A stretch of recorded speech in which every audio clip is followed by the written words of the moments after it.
Chapter 20. There was something about Aunt Polly's manner when she kissed Tom that swept away his low spirits and made him light-hearted and happy again. He started to school and had the luck of coming upon Becky Thatcher at the head of Meadow Lane. His mood always determined his manner. Without a moment's hesitation, he ran to her and said, "I acted mighty mean today, Becky, and I'm so sorry. I won't ever do that way again, as long as ever I live. Please make up, won't you?" The girl stopped and looked him scornfully in the face. "I'll thank you to keep yourself to yourself, Mr. Thomas Sawyer. I'll never speak to you again." She tossed her head and passed on. Tom was so stunned that he had not even presence of mind enough to say, "Who cares, Miss Smarty?" until the right time to say it had gone by. So he said nothing. But he was in a fine rage, nevertheless. He moped into the schoolyard, wishing she were a boy and imagining how he would trounce her if she were. He presently encountered her and delivered a stinging remark as he passed. She hurled one in return, and the angry breach was complete. It seemed to Becky, in her hot resentment, that she could hardly wait for school to take in. She was so impatient to see Tom flogged for the injured spelling book. If she had had any lingering notion of exposing Alfred Temple, Tom's offensive fling had driven it entirely away. Poor girl! She did not know how fast she was nearing trouble herself. The master, Mr. Dobbins, had reached middle age with an unsatisfied ambition. The darling of his desires was to be a doctor, but poverty had decreed that he should be nothing higher than a village schoolmaster. Every day he took a mysterious book out of his desk and absorbed himself in it at times when no classes were reciting. He kept that book under lock and key. There was not an urchin in school but was perishing to have a glimpse of it, but the chance never came. Every boy and girl had a theory about the nature of that book, but no two theories were alike, and there was no way of getting at the facts in the case. Now, as Becky was passing by the desk, which stood near the door, she noticed that the key was in the lock. It was a precious moment. She glanced around, found herself alone, and the next instant she had the book in her hands. The title page, Professor Somebody's Anatomy, carried no information to her mind, so she began to turn the leaves. She came at once upon a handsomely engraved and colored frontispiece, a human figure, stark naked. At that moment, a shadow fell on the page, and Tom Sawyer stepped in at the door and caught a glimpse of the picture. Becky snatched at the book to close it, and had the hard luck to tear the pictured page half down the middle. She thrust the volume into the desk, turned the key, and burst out crying with shame and vexation. "Tom Sawyer, you are just as mean as you can be, to sneak up on a person and look at what they're looking at." "How could I know you was looking at anything?" "You ought to be ashamed of yourself, Tom Sawyer. You know you're going to tell on me, and oh, what shall I do? What shall I do? I'll be whipped, and I never was whipped in school." Then she stamped her little foot and said, "Be so mean if you want to. I know something that's going to happen. You just wait and you'll see. Hateful, hateful, hateful." And she flung out of the house with a new explosion of crying. Tom stood still, rather flustered by this onslaught. Presently he said to himself, "What a curious kind of a fool a girl is.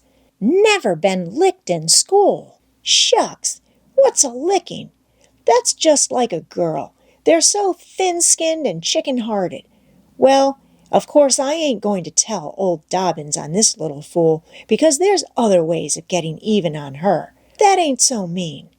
But what of it? Old Dobbins will ask who it was tore his book. Nobody'll answer. Then he'll do just the way he always does.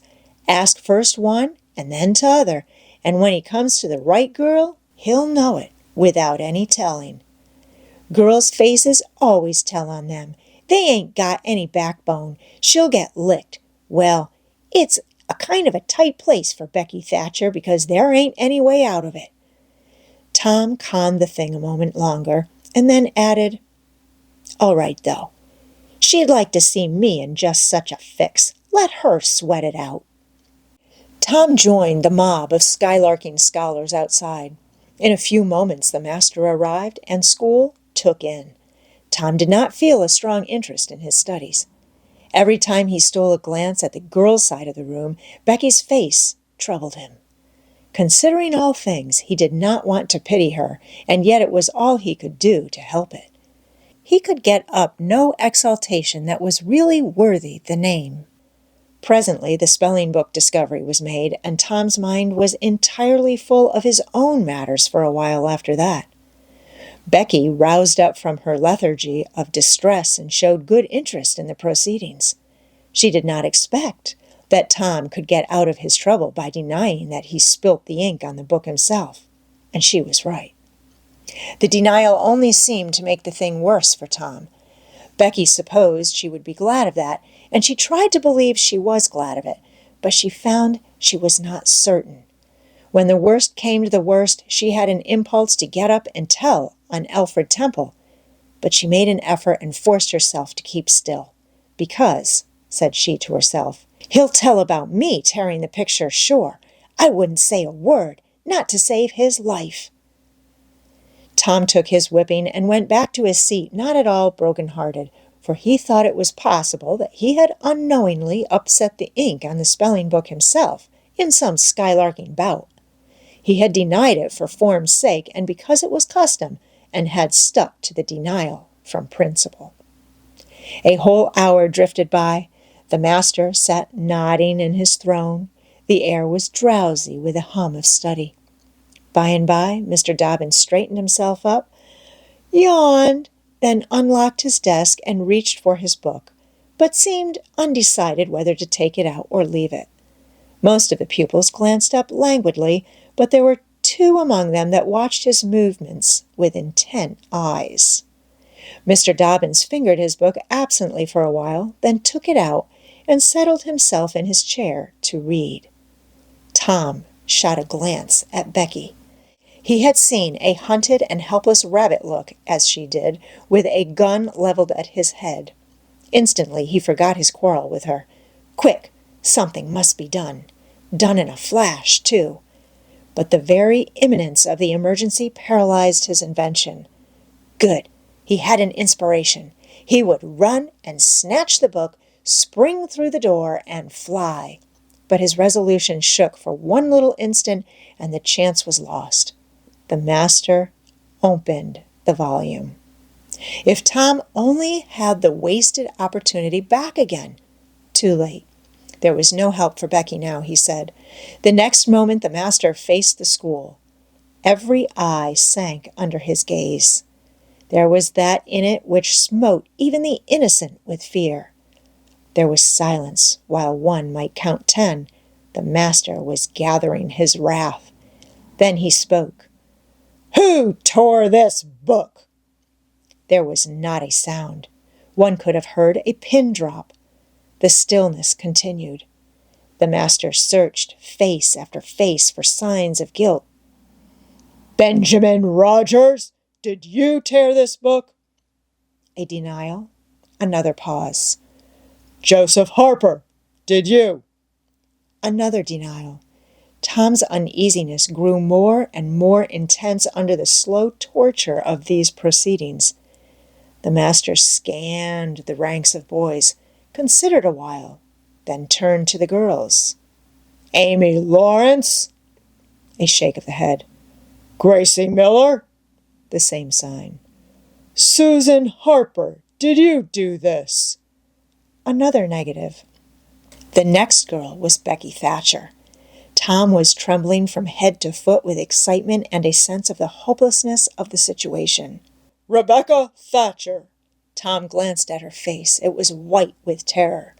Did you tear? No? Look me in the face.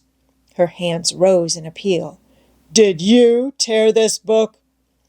A thought shot like lightning through Tom's brain. He sprang to his feet and shouted, I done it!" The school stared in perplexity at this incredible folly. Tom stood a moment to gather his dismembered faculties, and when he stepped forward to go to his punishment, the surprise, the gratitude, the adoration that shone upon him out of poor Becky's eyes seemed pay enough for 100 floggings. Inspired by the splendor of his own act, he took without an outcry the most merciless flaying that even Mr. Dobbins had ever administered, and also received, with indifference, the added cruelty of a command to remain 2 hours after school should be dismissed, for he knew who would wait for him outside till his captivity was done, and not count the tedious time as loss either. Tom went to bed that night planning vengeance against Alfred Temple, for with shame and repentance Becky had told him all, not forgetting her own treachery. But even the longing for vengeance had to give way soon to pleasanter musings, and he fell asleep at last, with Becky's latest words lingering dreamily in his ear. "Tom, how could you be so noble?